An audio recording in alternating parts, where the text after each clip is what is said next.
en lisant, en écrivant. Le podcast de lecture versatile de Pierre Ménard.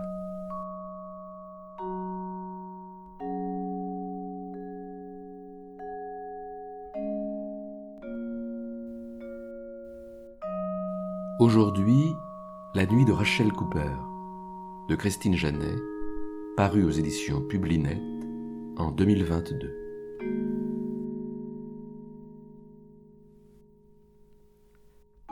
Le livre de Christine Janet est un livre d'art et d'essai, une lecture de La nuit du chasseur, l'unique film du comédien Charles Laughton, et en même temps le rêve de ce film. L'auteur raconte à plusieurs reprises l'histoire du film, bien consciente que cette nuit ne peut pas être résumée. Elle s'appuie également sur un texte de Marguerite Duras pour en prendre le contre-pied, en faisant remarquer qu'elle croit raconter une histoire, mais cette histoire n'existe pas. Elle la reprend comme on reprend un tissu, comme on reprend une composition, et elle fabrique une histoire autre, capable de s'adresser à elle, une histoire qui la regarde. Elle convoque également d'autres artistes, parmi lesquels Louise Bourgeois, Ingmar Bergman, François Truffaut. Lorsqu'on aura fini d'entendre cette histoire, fini de la lire, de la regarder, de l'écouter, de la penser, on se sentira un peu incrédule, parce qu'on ne saura pas réellement ce qui s'est passé, comme au quotidien, certains jours. Marguerite Duras. La première fois, j'ai lu son texte dans les yeux verts avec tant de passion. J'étais si affamé de m'accorder avec elle, de communier avec elle, on pourrait dire, autour du chant de La nuit du chasseur, que j'ai complètement raté ce que je lisais. Je l'ai relu ensuite, et c'est la distorsion qui m'a sauté à la figure. Par exemple, pour décrire cet instant fondateur du duo sous le porche, Marguerite Duras écrit « La vieille femme invente de chanter. La vieille dame reprend sans cesse son propre chant. Ce chant, elle lui renvoie dans la nuit, et à travers le mal intolérable dont il est le signe, voici que ce chant, il se met à le chanter à son tour. À son tour, il le lui renvoie. Mais c'est l'opposé qui se passe à l'écran. Dans le film, c'est le chasseur qui invente de chanter, et c'est la vieille femme qui, après l'avoir écouté en silence, à son tour, lui renvoie le chant et entonne avec lui « Leaning, leaning » dans la nuit. C'est quand même incroyable cette histoire, de voir le film, la même succession d'images, et ne pas voir le même film. Et plus loin, Marguerite Duras écrit encore « Non, les enfants ne trahissent pas la mère en donnant l'argent qu'elle leur a confié pour leur survie. Non, les enfants ne trahissent pas la mère et ils ne donnent pas l'argent qu'elle leur a confié parce que la mère n'a pas confié l'argent aux enfants. La mère ne sait même pas où est l'argent. La mère n'a aucun avis sur ce qui peut aider à la survie des enfants. Elle est trop occupée à se faire pardonner ses péchés supposés par son Dieu vengeur, trop occupée à se faire trucider par le mal envoyé sur la terre. » Avant d'être publié, ce texte, dans les yeux verts, a dû être relu par quelqu'un. Là, il y a plusieurs hypothèses. Ce quelqu'un n'a pas vu le film, ou bien ce quelqu'un a vu le même film que Marguerite Duras, un film libéré de la pellicule.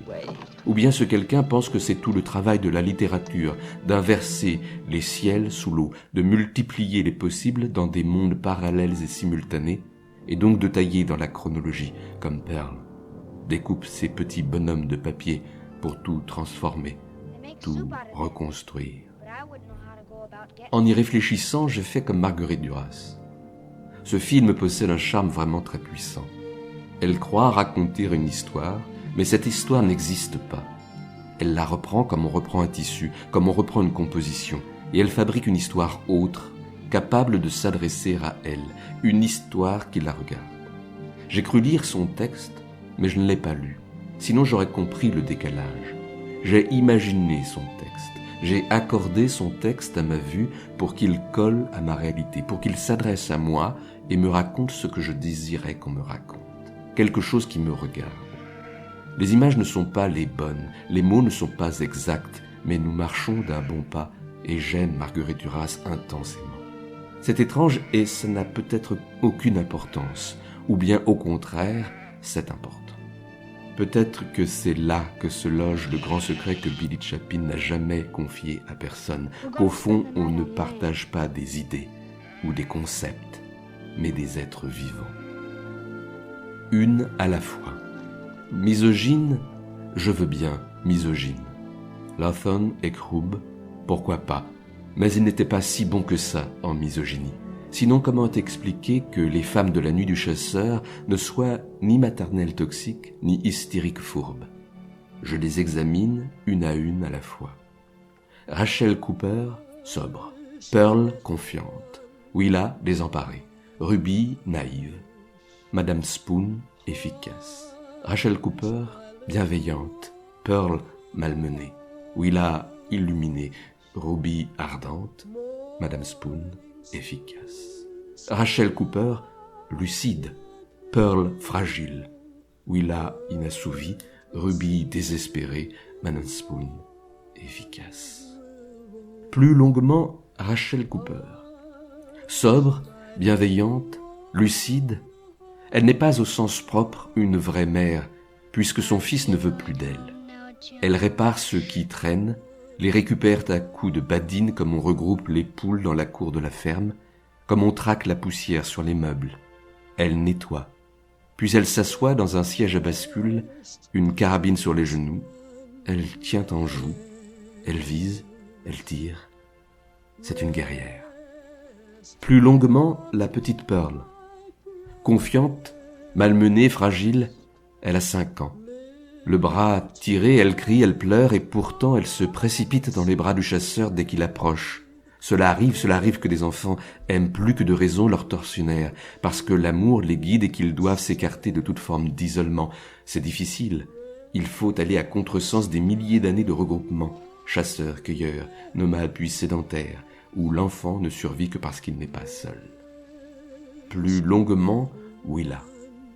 Désemparée, illuminée, inassouvie, elle ne peut pas être une femme très fiable. On ne lui dit pas où est l'argent, car ça lui monterait à la tête. Elle n'est pas une mère très fiable, elle ne défend pas ses enfants aveuglement, n'a pas une parole très fiable, voire pas de parole du tout, car elle parle sous emprise. Ses mots ne sont pas ses mots, mais ceux du chasseur ventriloque. Lorsqu'elle pense comprendre, c'est qu'elle ne comprend rien. C'est difficile de penser contre soi, de penser à l'envers de soi. Et elle n'a pas d'envers. Alors elle croise les bras sur son lit, comme une nonne au repos dans sa cellule, une gisante. Elle attend sagement d'être égorgée, une sacrifiée. Sous l'eau, ses cheveux flottent comme des algues. Sa gorge ouverte lui fait une deuxième bouche de noyer, muette, démontrant qu'elle n'avait pas de voix au chapitre, pas de pouvoir. C'est une victime. Plus longuement, Ruby. Naïve, ardente, désespérée, adolescente en manque d'amour, elle est remplie d'illusions jusqu'à en avoir honte, faisant avec ce qu'elle a, faisant avec ce qu'elle est.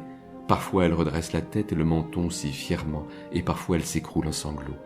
Les liens la tirent à tuer à dia, ce qui me fait penser à cette autre femme dans l'eau, tirée, soulevée, arrachée, ballottée par un mécanisme de poulies et de cordes pour produire des images terrifiantes du tout début de Jaws. Steven Spielberg, 1975, où rôde une autre sorte de prédateur. Plus longuement, Madame Spoon. Efficace, efficace, efficace.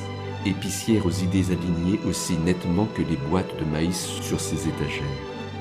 Elle préfère ne pas voir, elle choisit de ne pas entendre. Elle a besoin d'un guide, d'une main courante. Elle ne peut pas se déplacer sans l'aide de tuteurs stables. Aussi, elle ne supporte pas qu'il lâche. Ainsi, elle ne prend pas les simagrées du prêcheur pour ce qu'elles sont, des simagrées, et lorsqu'enfin la vérité lui apparaît toute nue, elle se tourne vers l'autre tuteur à sa portée.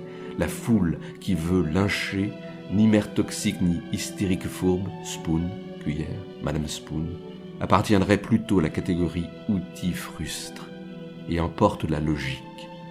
Ça sert à manger de la glace, à être sale et jeté dans l'évier, à être nettoyé, rangé dans un tiroir, et puis ça recommence.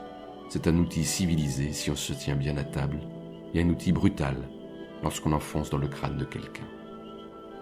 Périmètre.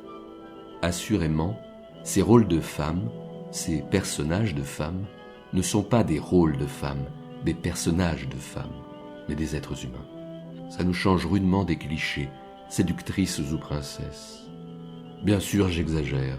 Je vois ce qui démontre ce que je pensais déjà avant démonstration. Je sélectionne. Mais la vie, c'est sélectionner. D'où l'expression « sélection naturelle ». Fausse mort. En 1955, quand sort La Nuit du chasseur, on peut aller au cinéma pour regarder Les hommes épousent les brunes, La femme apache, La fiancée du monstre, L'allée sanglante, Ange ou démon, Association criminelle, Au service des hommes, Le baiser du tueur, Le monstre vient de la mer, Une femme diabolique, Le pacte des tueurs, La police était au rendez-vous, Pour que vivent les hommes. Il y a des disparitions qui s'additionnent de façon inquiétante, écrit-on dans un des synopsis. Et c'est vrai. Il y a toutes ces disparitions de choses qu'on ne veut pas voir, ou de choses qu'on est incapable de voir. Ça en fait des images perdues, des kilomètres de pellicules perdues. Cette accumulation de choses perdues pourrait, par extension, finir par remplir tout l'espace disponible et devenir ainsi la matière principale de l'univers. On ne peut s'emparer que du visible. C'est là que c'est phénoménal, quand l'invisible vient tordre le visible, quand l'histoire d'un bébé flottant sur l'eau dans son berceau devient une fable sidérante, puissante, une fable matricielle dont s'empare le chasseur pour chasser, et dont s'empare Rachel Cooper pour le contrer. L'invisible et le visible cohabitent comme les choses perdues cohabitent avec nous, plus ou moins gentiment. Les faux morts, car ils ont l'apparence d'être en vie, mettent du cœur à l'ouvrage à chaque projection de La Nuit du chasseur. Charles Laughton, mort en 1962, coopère avec Davis Grobe, mort en 1980, et apprécie la musique de Walter Schumann, mort en 1958, avant d'écouter les conseils de Paul Gregory, mort en 2015, pendant que Lillian Gish, morte en 1993, affronte Robert Mitchum, mort en 1997. Celui-ci montrant des signes d'exaspération devant Shelley Winters, morte en 2006, tandis que Billy Chapin, mort en 2016, promet à son père Peter Graves, mort en 2010, qu'il ne dira rien, jamais. Et Kevly Varden, morte en 1958, serait tout à fait capable de juger vertement Gloria Castillo, morte en 1978, pour sa conduite inconvenante, si d'aventure les deux personnages venaient à se croiser. Sally Jane Bruce, Pearl, est la seule encore vivante, ici et maintenant, à continuer de chanter Pretty Fly, têtue, prête jusqu'au bout à tout supporter, tout endurer. Leaning on Jesus, leaning on Jesus, safe and secure from all alarms. Leaning on Jesus, leaning on Jesus, leaning on the everlasting arms.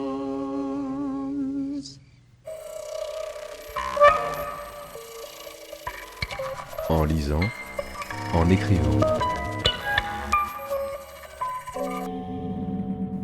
Le podcast de lecture versatile de Pierre Ménard.